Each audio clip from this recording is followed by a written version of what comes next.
नमस्कार, आप देख रहे हैं अखंड भारत न्यूज। में हूं आपके साथ अभिनय मिश्रा। आइए रुक करते हैं खबरों की ओर। प्रशांत किशोर का सारण में बड़ा बयान। जनसुराज अगर दल बनता भी है तो किसी पार्टी के साथ गठबंधन का कोई प्रश्न ही नहीं है, ये एक सामाजिक प्रयास है।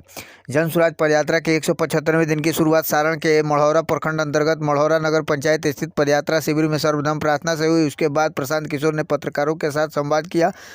पत्रकार वार्ता के दौरान उन्होंने अपने पदयात्रा का अनुभव साझा किया। जन सुराज पदयात्रा के माध्यम से प्रशांत किशोर 2 अक्टूबर 2022 से लगातार बिहार के गांवों का दौरा कर रहे हैं। उनकी पदयात्रा अब तक 2000 किलोमीटर से अधिक की दूरी तय कर चुकी है। पश्चिमी चंपारण से शुरू हुई पदयात्रा शिवहर, पूर्वी चंपारण, गोपालगंज सीमांत होते हुए पिछले 14 दिनों से सारण जिले में है। सारण में पदयात्रा अभी 10 से 15 दिन और चलेगी और इस दौरान अलग अलग गांवों और प्रखंडों से गुजरेगी। पदयात्रा के दौरान प्रशांत किशोर लोगों की समस्याओं को सुनते हैं और उसका संकलन करते हैं।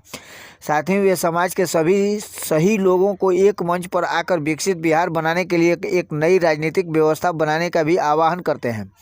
जनसुराज अगर दल बनता भी है तो किसी पार्टी के साथ गठबंधन का कोई प्रश्न ही नहीं है, ये एक सामाजिक प्रयास है। प्रशांत किशोर जनसुराज पदयात्रा के दौरान सारण के मढ़ौरा में मीडिया संवाद के दौरान प्रशांत किशोर ने कहा कि लोग समझते हैं कि मैं राजनीतिक दलों और नेताओं को सलाह देता हूं और उनको व्यवस्थित करके चुनाव जीतने में मदद करता हूं। पहले मैं ये काम दूसरे दलों और नेताओं के लिए करता था, अब मैंने सोचा कि ये काम बिहार की जनता के लिए भी कर सकता हूँ। मैं जनता को संगठित करने की कोशिश कर रहा हूँ, वो मिलकर एक दल बनाए ताकि मैं उस दल का मदद करूँ और सही लोग राजनीति में आकर बिहार का भला करें। उन्होंने कहा कि मौजूदा समय में पूरी सोच नई व्यवस्था बनाने की है, इसमें गठबंधन का सवाल पैदा ही नहीं होता है। इसे पूरी नई व्यवस्था बनाने में या तो आप अर्श पर हैं या फिर फर्श पर हैं। अगर इस पूरी परिकल्पना से लोग जुड़ेंगे और बिहार के लोगों को ये समझ आएगा तो चुनाव में इतनी सीटें जीतेंगे कि गिनना मुश्किल हो जाएगा। बिहार के लोगों को अगर जनसुराज समझ नहीं आया तो चुनाव में खाता भी नहीं खुलेगा, इसलिए गठबंधन का कोई सवाल नहीं बनता है।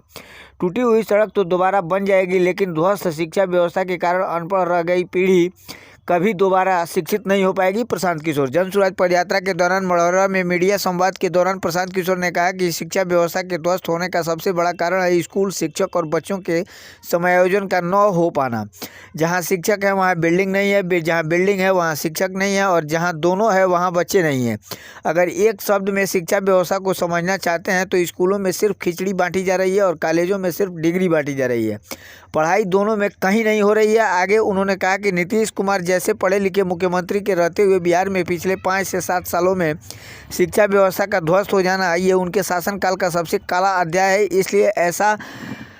इसलिए है क्योंकि कल बिहार में एक अच्छी सरकार आ जाएगी तो टूटी हुई सड़कें बन जाएगी, लेकिन जो पीढ़ी इस शिक्षा व्यवस्था की वजह से अशिक्षित रह गई है, अब अगर अच्छी सरकार आ भी जाए तो भी उसको शिक्षित समाज के पीछे ही रहना पड़ेगा।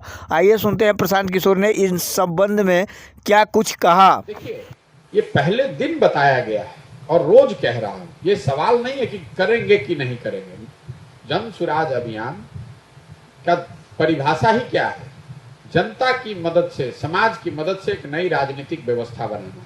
एक ऐसी व्यवस्था जिसमें दल बने, लेकिन वो दल कोई व्यक्ति प्रशांत किशोर न बनाए, कोई परिवार न बनाए, कोई जाति समूह न बनाए, बल्कि बिहार का हर वो व्यक्ति जो समझता है कि बिहार में बदलाव की जरूरत है, एक बेहतर विकल्प की जरूरत है, वो साथ में आए, मिले और उसको बनाए। हमारी पहचान क्या है? अभी तक जो हमारी पहचान आप कम से कम जानते हैं कि मैं राजनीतिक दलों को, नेताओं को मदद करता हूं कि वो साथ में आकर व्यवस्थित तरीके से चुनाव लड़े, अपने आप को संगठित करें और चुनाव जीते। तो मैं अगर ये काम दलों के लिए कर रहा था, नेताओं के लिए कर रहा था, तो ये काम जनता के लिए भी किया जा सकता है। मैं जनता को संगठित कर रहा हूं, उनको जागृत कर रहा हूं ताकि वो संगठित हों, एक प्लेटफॉर्म पर आए, दल बनाएं और फिर उस दल को मदद की जाएगी ताकि वो चुनाव लड़े और जीते। भैया, पहली बात तो कोई दल है नहीं अभी, और जो पूरी सोच है वो सोच नई व्यवस्था बनाने की है, उसमें गठबंधन का सवाल ही कहां पैदा होता है। और ये जो पूरी रणनीति है, इसमें या तो आप अर्श पर हैं या फर्श पर हैं। अगर बिहार की जनता को समझ में आएगा ये दल बनता है और इस पूरी परिकल्पना से लोग जुड़ेंगे तो आप इतनी सीट जीतेंगे कि आप गिन नहीं पाइएगा। और अगर लोगों को समझ में नहीं आया तो आपका खाता भी नहीं खुलेगा। तो ऐसी कोई परिस्थिति में व्यवस्था के ध्वस्त होने के पीछे मेरी समझ से सबसे बड़ा कारण है विद्यालयों, शिक्षकों और बच्चों का समायोजन न होना। मतलब जहां पर विद्यालय बने हुए हैं वहां पर शिक्षक नहीं है, जहां शिक्षक हैं वहां विद्यालय बिल्डिंग क्लासरूम नहीं है, जहां दोनों है वहां बच्चे ही नहीं है। मैं आपको तीनों का एग्जाम्पल दे देता हूं। जो जितने गांव गांव में विद्यालय खुले हुए हैं वहां पर तो खाली खिचड़ी बट रही है, कहीं पर भी वहां छात्रों के संख्या के हिसाब से शिक्षकों की संख्या नहीं है।